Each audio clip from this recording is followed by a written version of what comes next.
So we have Krisha Collier with us today, a producer from 16 by 9. Krisha, you have just finished producing a story on the white supremacy movement in Canada. I'd like to start at the very beginning. Why did you pitch this story? What interested you about the story?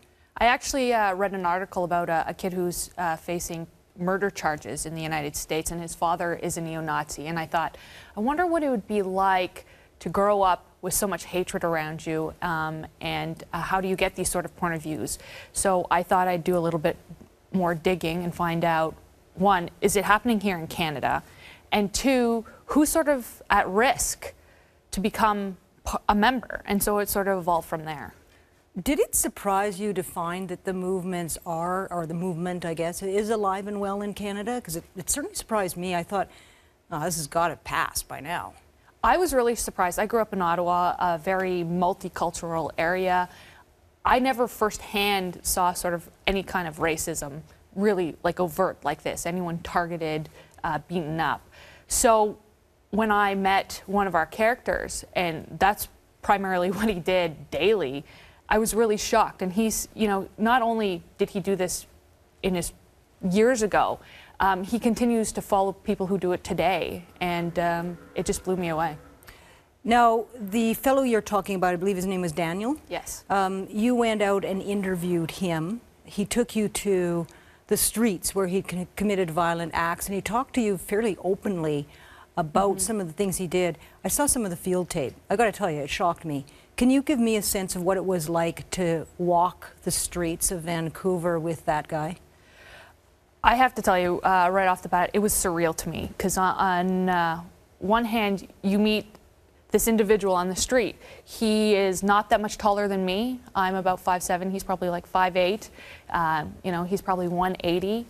And he just seems, you know, lack of a better word, normal, not scary, not threatening in any capacity.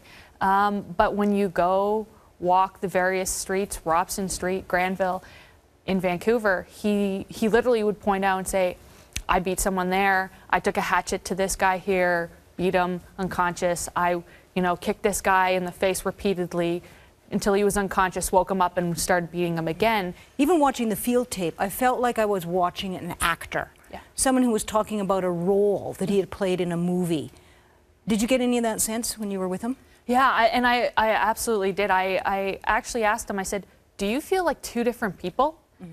And he said, in some ways, yes, but some ways, no, because as soon as I go down the areas that I committed all these crimes, the memory hits me like smack in the face. Just like I kick someone, this is how the memory is hitting me in the face right now. But he has come so far in probably the last decade from his time when he was with the movement that he can't even relate to his former self. He even said to me, my former self, if he saw me doing this interview, he'd come over and beat me senseless. How worried should we be? I know when I've brought this story up, just in casual conversations with my own friends, they express surprise that when I tell them the movements are not only alive and well, they appear to be growing. I guess a two-pronged question to you. How much are they growing, and how are they recruiting these people, and how worried should we be about that? Well, I think, okay, to answer your first question, I think they are growing, and I think it's really hard to tell how fast they're growing because, you know, in today's society, going out and saying racist remarks, you know, is not looked upon well. So a lot of them, a lot of them are underground, and they're recruiting, and they're using the internet. And that's one of the levels. And then there's that other level who has no regard for society and just will go out and say it and be open about it. And they're using the internet as well. So it's like this two-tier type of thing that they're going after kids and new recruits. And I say kids just primarily because they're more susceptible to falling into these types of groups, not that adults don't get recruited as well.